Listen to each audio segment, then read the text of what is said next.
Hai adik-adik, jumpa lagi dengan Abang Jordan di Tai Takum Junior ini. Pelajaran kali ini adalah dari bilangan 5 dan 6.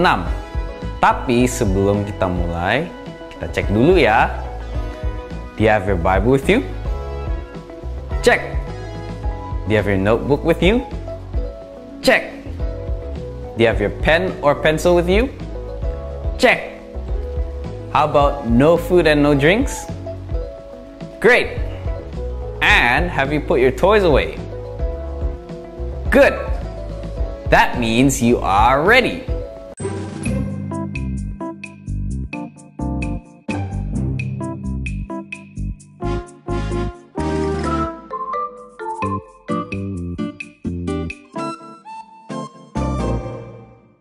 Nah, adik-adik, sebelum kita mulai dan baca Alkitab kita berdoa dulu ya. Tuhan Yesus, terima kasih untuk saat ini. Engkau berikan pada kami waktu untuk belajar mengenal Engkau. Berikan pada kami telinga yang mendengar, hati yang paham, dan mata yang tertuju padamu saja. Dalam nama-Mu kami berdoa. Haleluya. Amin. Oke adik-adik, let's get your Bible and read together out loud. Salam teman-teman, Tai Takum, bilangan 5. Peraturan mengenai orang-orang yang najis.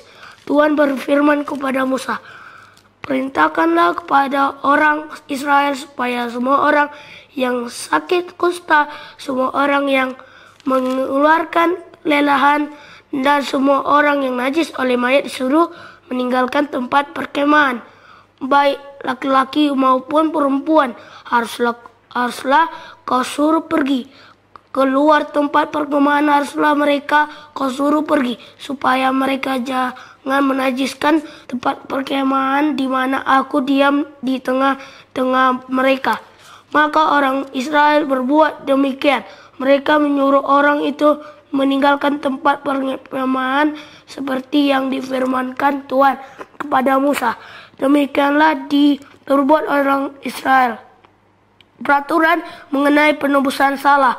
Tuhan berfirman kepada Musa, berbicara orang Israel, apabila seseorang laki-laki atau perempuan melakukan sesuatu dosa terhadap sesamanya manusia, dan oleh karena itu berubah setia terhadap Tuhan sehingga orang itu menjadi bersalah, maka haruslah ia mengakui dosa yang telah dilakukannya itu, kemudian membayar tebusan sepenuhnya dengan menambah 1/5, lalu menyerahkannya kepada orang terhadap siapa ia bersalah.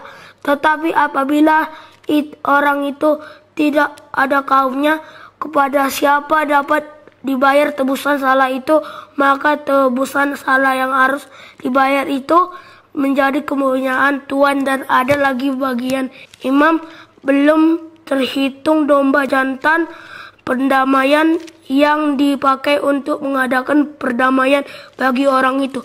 Dari persembahan-persembahan kudus yang disampaikan orang Israel kepada imam, persembahan khususnya adalah bagian imam.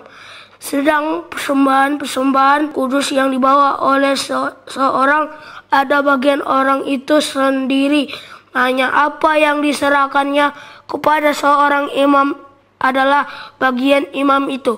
Hukum mengenai perkara cemburuan. Tuhan berfirman kepada Musa, bicaralah kepada orang Israel dan katakanlah kepada mereka, apabila istri seseorang berbuat serong dan tidak setia terhadap suaminya, dan laki-laki lain tidur dan bersetubuh dengan perempuan itu dengan tidak diketahui suaminya, karena tinggal rahasia bahwa perempuan itu mencemarkan dirinya, tidak ada aksinya terhadap dia, dia tidak kedapatan. Dan apabila kemudian roh cemburu menguasai suami itu sehingga ia menjadi cemburu terhadap istrinya, dan perempuan itu memang telah mencemarkan dirinya, atau apabila roh cemburu menguasai suami itu sehingga ia menjadi cemburu terhadap istrinya walaupun perempuan itu tidak mencemarkan dirinya, maka harus itu membawa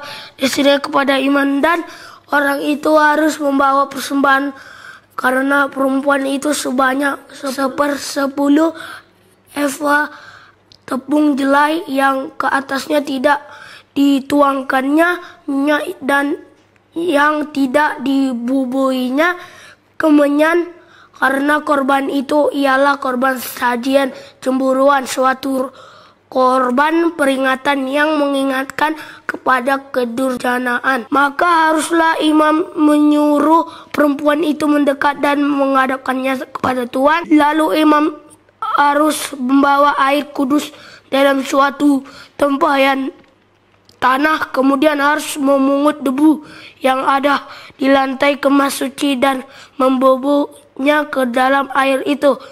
Apabila imam sudah menghadapkan perempuan itu kepada Tuhan, haruslah ia menguraikan rambut perempuan itu, lalu meletakkan korban peringatan yakni korban sajian cemburuan ke atas telapak tangan perempuan itu. Sedang di tangan imam haruslah ada air pahit yang mendatangkan kutuk. Maka haruslah imam menyumpah perempuan itu dengan berkata kepadanya, jika tidak benar ada laki-laki yang tidur dengan engkau, jika tidak engkau berbuat serong kepada kecemaran, padahal engkau di bawah kuasa suamimu, maka luputlah engkau dari air pahit yang mendatangkan kutuk ini. Tetapi jika engkau padahal engkau di bawah kuasa suamimu berbuat serong dan mencemarkan dirimu oleh karena orang lain dari suamimu sendiri bersetubuh dengan engkau, dalam hal ini haruslah imam menyumpah perempuan itu dengan sumpah kutuk, dan haruslah imam berkata kepada perempuan itu, maka Tuhan kira-kiranya membuat engkau menjadi sumpah kutuk di tengah-tengah bangsamu dengan mengempiskan pahamu dan mengembungkan perutmu, sebab air yang mendatangkan kutuk ini akan masuk ke dalam tubuhmu untuk mengembungkan perutmu dan mengempiskan pahamu. Dan haruslah perempuan itu berkata, amin, amin.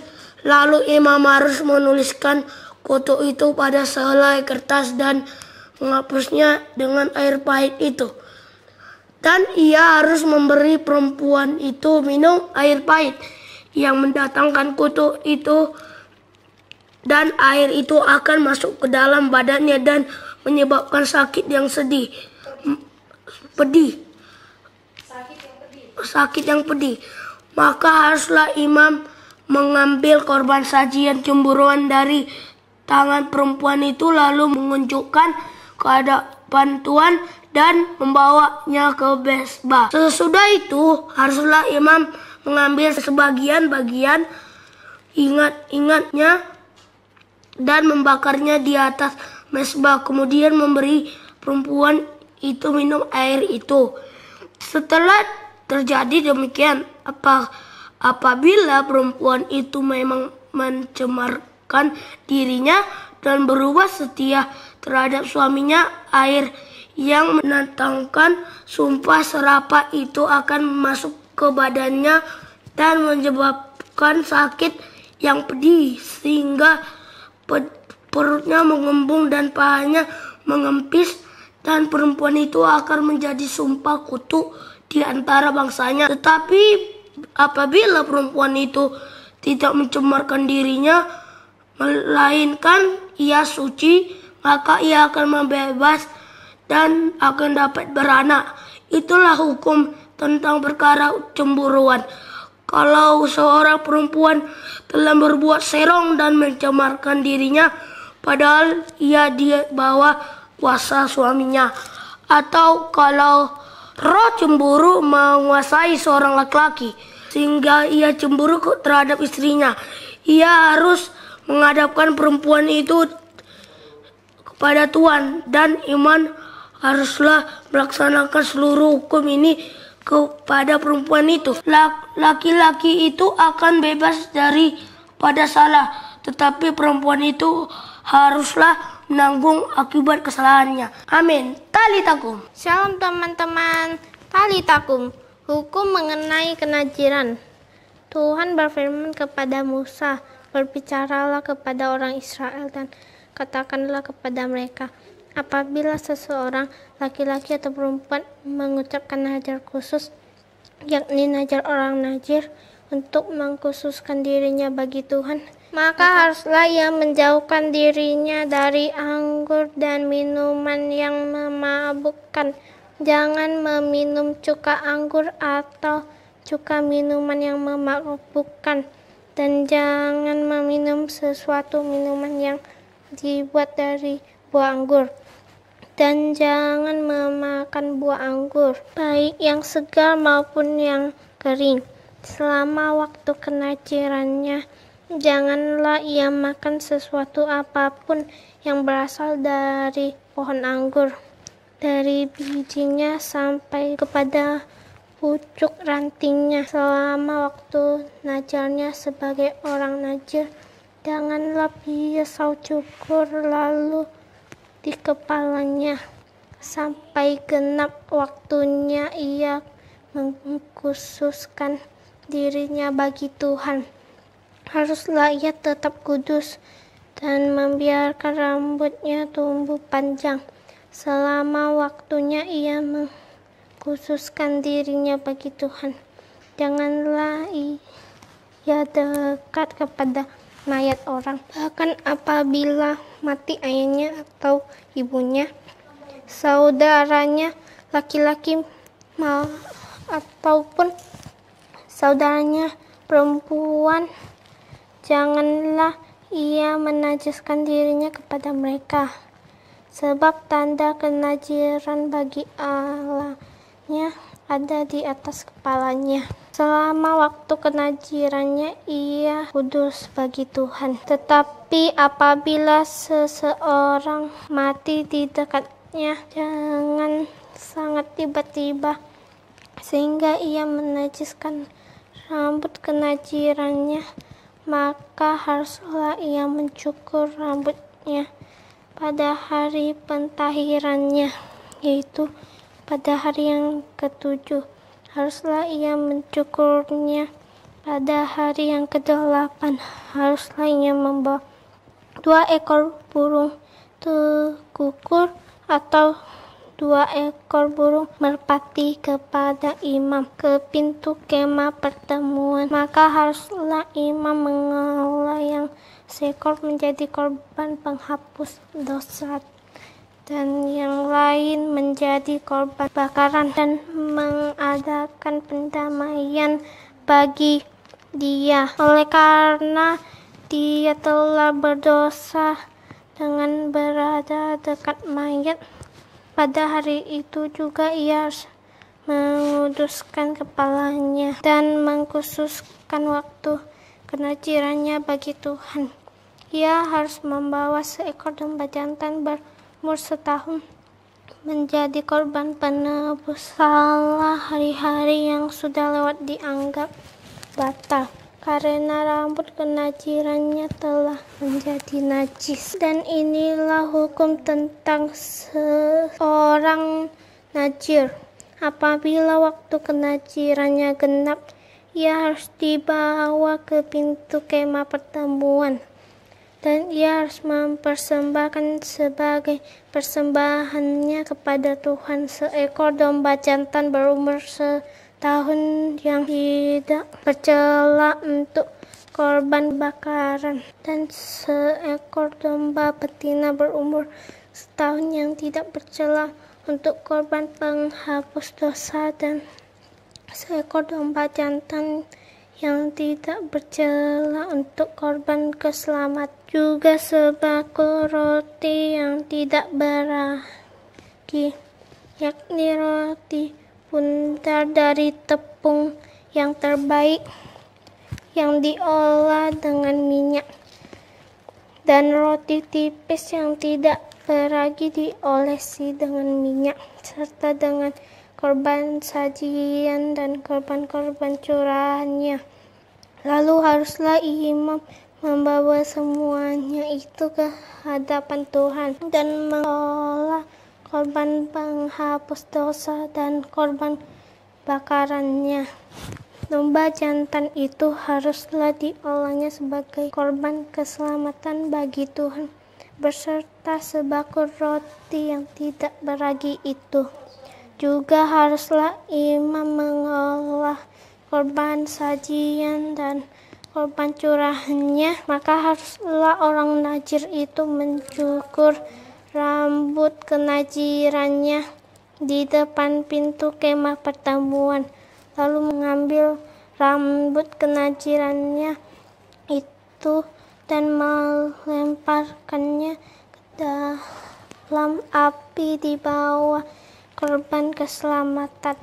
Imam haruslah mengambil paha depan domba jantan itu sesudah dimasak dan satu roti bundar yang tidak beragi di dalam bakul dengan satu roti tipis yang tidak beragi, lalu meletakkannya ke atas telapak tangan orang najir itu.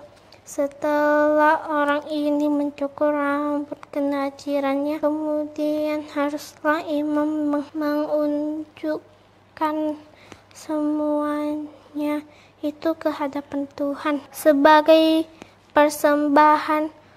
Unjukkan semuanya itu menjadi bagian kudus bagi imam, beserta paha persembahan khusus. Sesudah itu barulah boleh orang najir itu meminum anggur.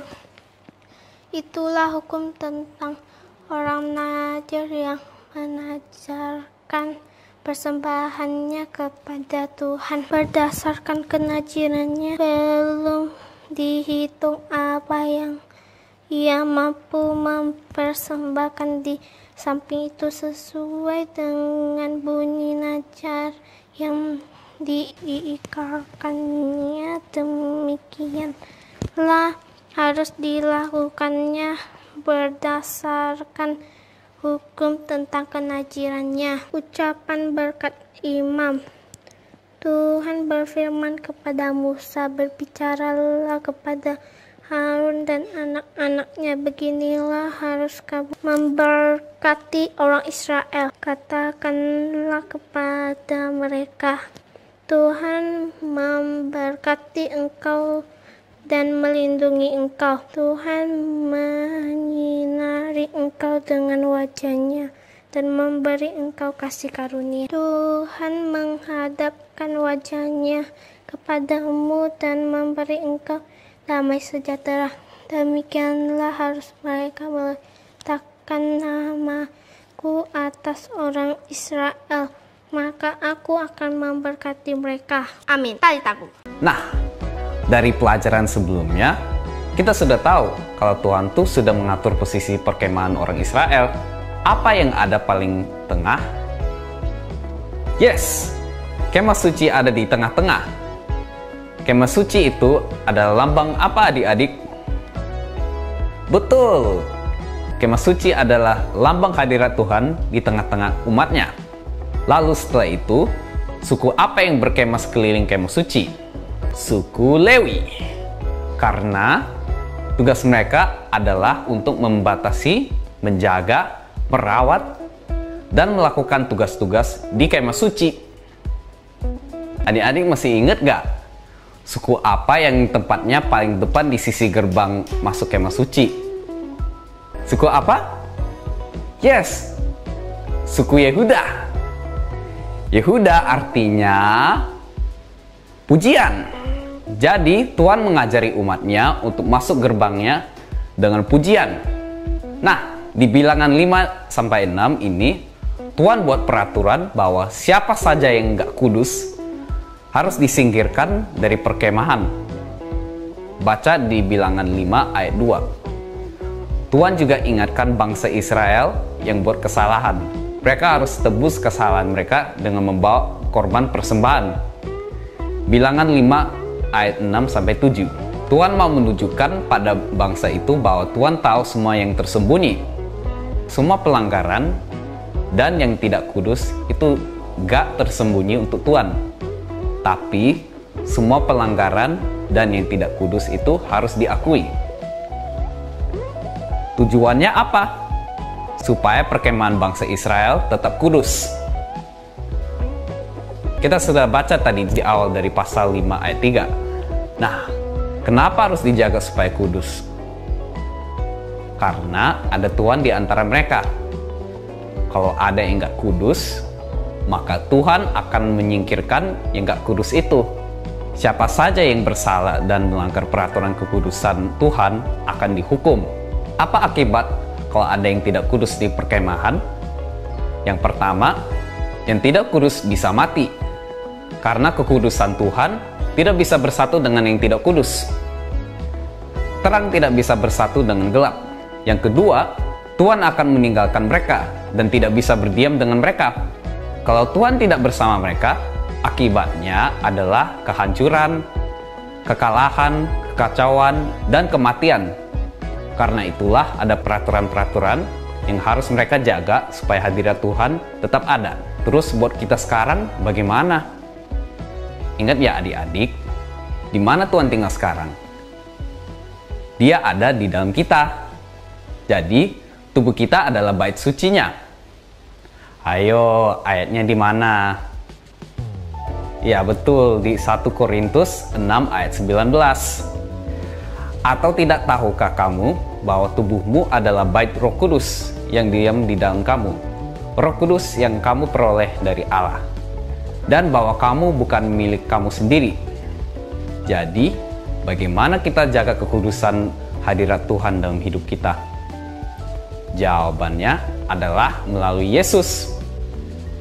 Kalau dulu, bangsa Israel harus menjalankan peraturan dan menjalankan kekudusan perkemahan mereka. Yang bersalah harus membawa korban pengampunan. Sekarang, kita yang percaya pada Tuhan Yesus, Dia tinggal dalam kita. Dia yang jaga kekudusannya dalam kita. Dengan mati bagi kita, Yesus sudah menyingkirkan yang tidak kudus. Dan yang juga sudah bayar korban tebusan kesalahan dengan menjadi korban itu. Yesus jadikan kita kudus dan membawa kita untuk mendekat padanya. Jadi adik-adik, kalau dulu orang Israel harus melakukan ini dan itu supaya bisa hidup kudus. Sehingga Tuhan bisa tinggal di antara mereka. Sekarang, Yesus yang adalah Tuhan tinggal di dalam kita. Menguruskan kita terlebih dahulu supaya kita bisa hidup kudus. Jadi kita bisa hidup kudus karena Tuhan yang sudah kuduskan kita terlebih dahulu. Tadi kita sudah baca dan hafalkan 1 Korintus 6 bahwa ada Roh Kudus yang Tuhan berikan supaya kita bisa hidup kudus. Kita lanjut baca di 1 Korintus 6 ayat 20. Sebab kamu telah dibeli dan harganya telah lunas dibayar. Karena itu muliakanlah Allah dengan tubuhmu. Karena itu kita gak bisa lagi hidup semaunya kita lagi. Karena hidup kita sudah milik Tuhan. Dan Tuhan mau kita hidup dalam kekudusannya. Jadi adik-adik, Tuhan berikan Roh Kudus dalam kita supaya mengajari kita dalam segala kebenaran. Yohanes 16 ayat 13a berkata, tetapi apabila Ia datang, yaitu Roh kebenaran, Ia akan memimpin kamu ke dalam seluruh kebenaran. Nah, kita mesti ikut tuntunan Roh Kudus. Gimana caranya? Dengan baca firman Tuhan terus-menerus, berdoa, memuji, dan menyembah Tuhan. Jadi misalnya ada yang usil, terus adik-adik jadi mau marah nih. Dalam hati atau dalam pikiran ada yang suruh jangan marah, tapi ampuni dia yang usil. Itu suara dan tuntunan Roh Kudus. Ikuti dan taati ya. Tuntunan Roh Kudus juga datang dari perintah papa dan mama. Kalau lagi main HP, terus mama bilang, berhenti main HP. Itu tandanya Tuhan mau kita berhenti main HP. Ngerti ya adik-adik? Jadi penting supaya kita taat sama orang tua, karena Tuhan mau ajarin kita supaya kita hidup kudus. Nah, siapa yang mau terus belajar untuk hidup kudus dituntun Roh Kudus? Yuk, kita berdoa. Ikuti doa Abang Jordan ya. Tuhan Yesus, aku mau hidup kudus. Ajar aku untuk selalu taat padamu. Bawa aku makin mendengar suaramu melalui membaca firman-Mu, melalui doa pujian dan penyembahan. Terima kasih Tuhan Yesus, karena Engkau telah mati bagiku. Dalam nama-Mu kami berdoa. Amin. Alright adik-adik, if you have any questions, please chat the number that's on your screen. Don't forget to subscribe to this channel and share this video to your friends and family. Keep reading your Bible, keep praying, and remember that Jesus loves you so much. See you on our next lesson. Ta'i takum. Yes, yes, yes!